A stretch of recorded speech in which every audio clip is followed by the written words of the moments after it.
Tema renungan firman Tuhan untuk renungan hari ini adalah panggilan untuk bertobat, menanggapi Yesus sebagai Tuhan dan Juru Selamat.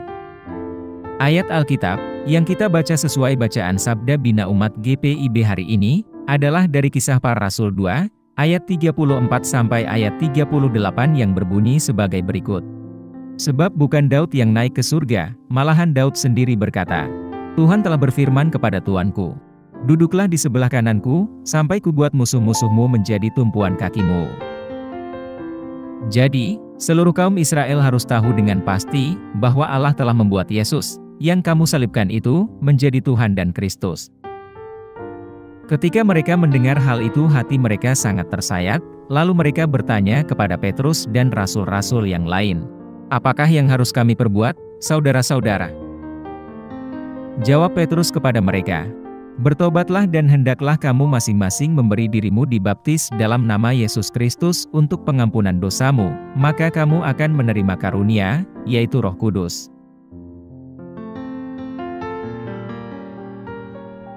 Demikian pembacaan Alkitab. Haleluya!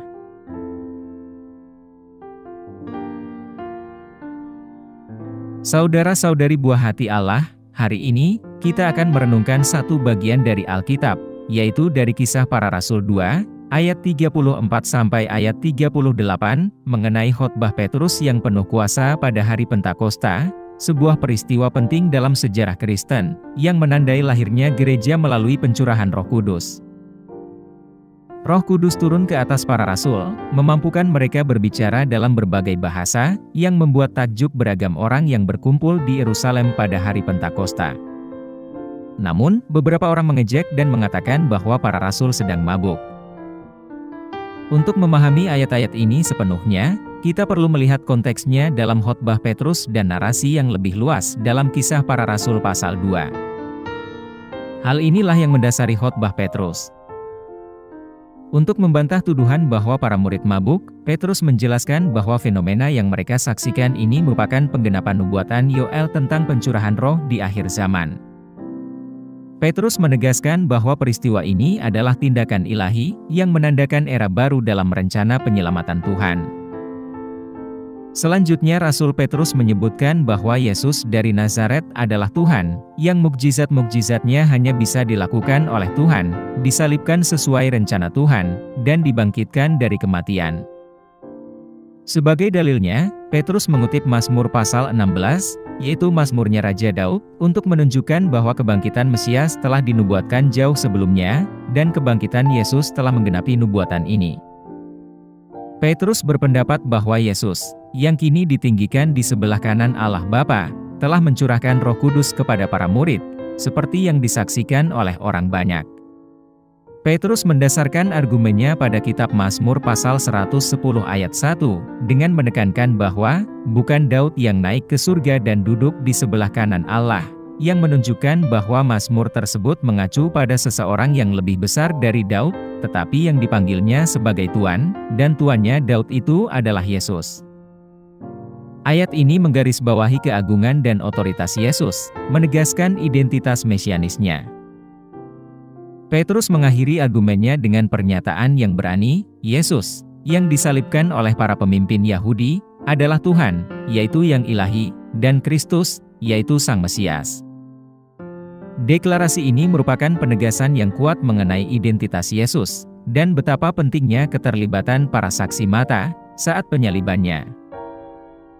Reaksi orang banyak dicatat dalam ayat 37, yang menyatakan, ketika mereka mendengar hal itu, hati mereka terharu dan berkata kepada Petrus dan rasul-rasul yang lain, saudara-saudara, apakah yang harus kami perbuat? Ayat ini menunjukkan keefektifan khotbah Petrus. Mereka sangat terharu, bahkan dikatakan bahwa hati mereka seperti disayat-sayat, mengalami keyakinan mendalam, dan menyadari kesalahan mereka. Tanggapan dari yang hadir di saat hari Pentakosta itu, juga mau menyoroti kuasa Roh Kudus, yang bekerja melalui kata-kata Petrus untuk menghasilkan pertobatan. Lalu Petrus menanggapinya dengan berkata kepada mereka, bertobatlah, dan hendaklah kamu masing-masing memberi dirimu dibaptis dalam nama Yesus Kristus untuk pengampunan dosamu, maka kamu akan menerima karunia Roh Kudus. Petrus memberikan arahan yang jelas, yaitu perlunya pertobatan dan baptisan dalam nama Yesus Kristus. Respons terhadap keyakinan mereka ini bukan sekedar pengakuan bersalah, namun juga tindakan transformatif yang mengarah pada pengampunan dosa dan penerimaan Roh Kudus. Ini menandai masuknya mereka ke dalam komunitas perjanjian baru. Ringkasnya, firman Tuhan hari ini mau merangkum inti pesan Kristiani, yaitu Yesus adalah Tuhan dan Mesias yang dimuliakan, dan melalui pertobatan dan baptisan, orang percaya menerima pengampunan, dan akan memiliki Roh Kudus. Pesan ini, yang berakar pada kitab suci dan diberdayakan oleh Roh Kudus, tetap menjadi pusat khotbah dan iman Kristen di segala zaman.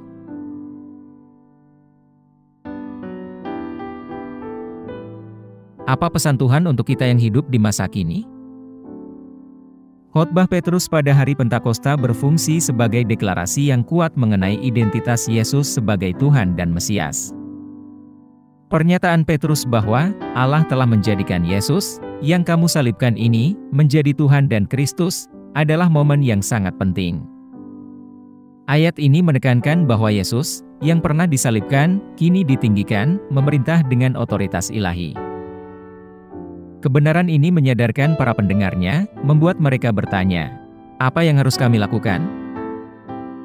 Dan Petrus menanggapinya dengan seruan untuk bertobat dan dibaptis dalam nama Yesus Kristus untuk pengampunan dosa dan penerimaan Roh Kudus.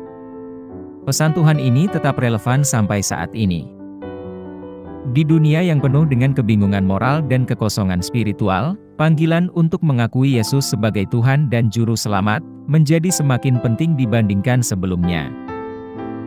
Mengakui otoritas Yesus, yang mampu mengubah hidup kita, memberikan landasan kebenaran dan tujuan hidup setiap orang. Pertobatan bukan sekedar pengakuan atas perbuatan salah, namun juga sebuah perubahan menuju Tuhan, sehingga menghasilkan kehidupan yang selaras dengan kehendak-Nya.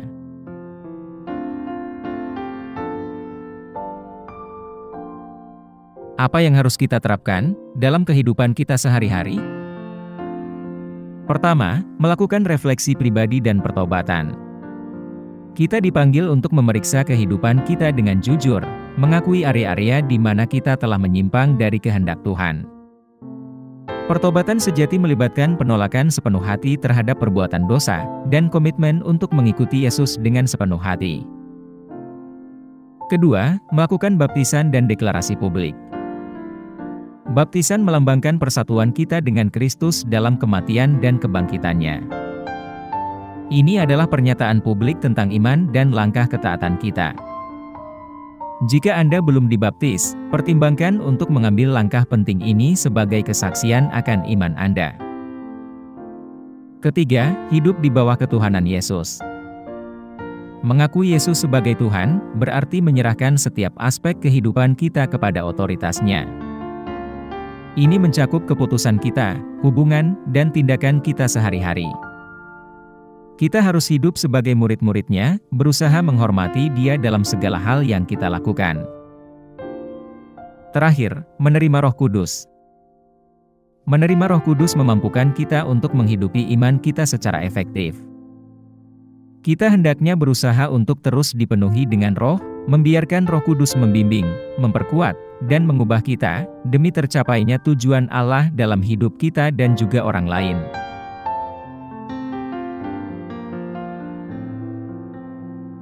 Mari kita berdoa. Tuhan Yesus, kami mengakui Engkau sebagai Tuhan dan Mesias kami yang agung. Kami bertobat dari dosa-dosa kami, dan berkomitmen untuk hidup di bawah kekuasaan-Mu. Penuhi kami dengan Roh Kudus-Mu, kuatkan kami untuk berjalan di jalan-Mu, dan bantu kami menjadi saksi yang efektif akan kasih dan kebenaran-Mu. Kami pohonkan doa ini dalam nama Yesus Kristus, Tuhan dan Juru Selamat kami. Amin. Kiranya Tuhan menguatkan kita, dan kasih karunia Tuhan Yesus menyertai kita.